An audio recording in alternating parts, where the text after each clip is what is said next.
young couple accused of horror cop attack. An engaged couple who live with their parents and 3-year-old son are today accused of assaulting 2 police officers during an all-out affray in Melbourne on Sunday. Langwarrin locals Kayla Potts, 25, and Jack Croft, 26, are among 4 people charged with 2 counts of assaulting police, affray, violent disorder and intentionally causing injury.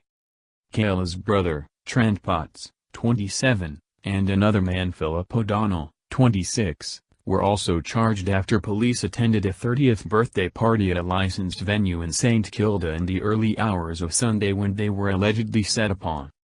All 4 accused appeared before the Melbourne Magistrates Court this afternoon. The court today heard 2 police officers acting in the course of their duties attended a St Kilda venue after reports of an assault against a transgender woman. Police say that when the officers arrived, they approached Mr. Potts, who was attempting to leave the venue in a taxi. Mr. Potts was asked to step out of the cab and answer questions when he allegedly fled, the court heard. One of the officers gave chase before the accused allegedly shaped up, the court heard. A police informant told the court Mr. Potts began punching the officer in the chest.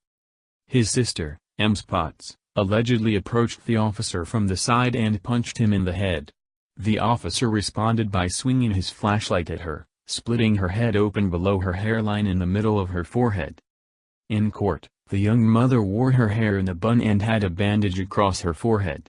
She smiled when she was granted bail with strict conditions. Her partner, Mr. Holtcroft, is accused of kicking and punching an officer while he was lying on the ground. He suffered a suspected broken nose in the scuffle that will be treated by a doctor. Mr. O'Donnell is accused of slamming one of the officers' heads into the ground 6 times.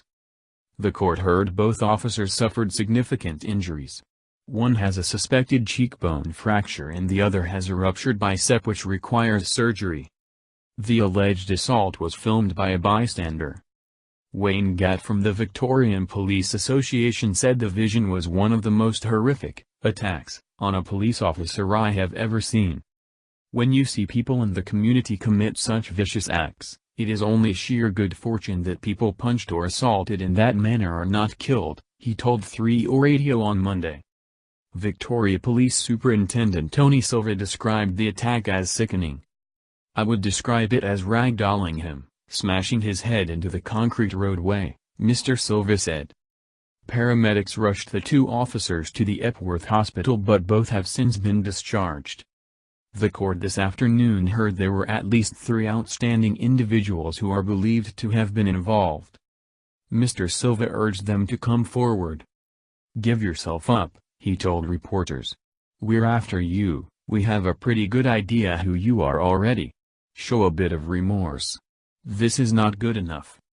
If it means they are going to behave like animals, then it means being locked up like an animal, that's a matter for the justice system.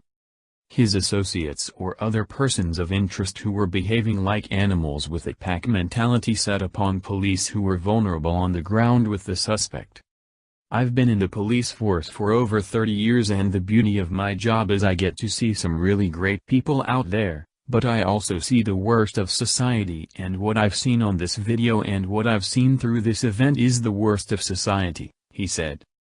Anyone with information or who was in the area at the time of the assault and brawl is urged to contact Crime Stoppers on 1-800-333-000 or visit crimestoppers.org.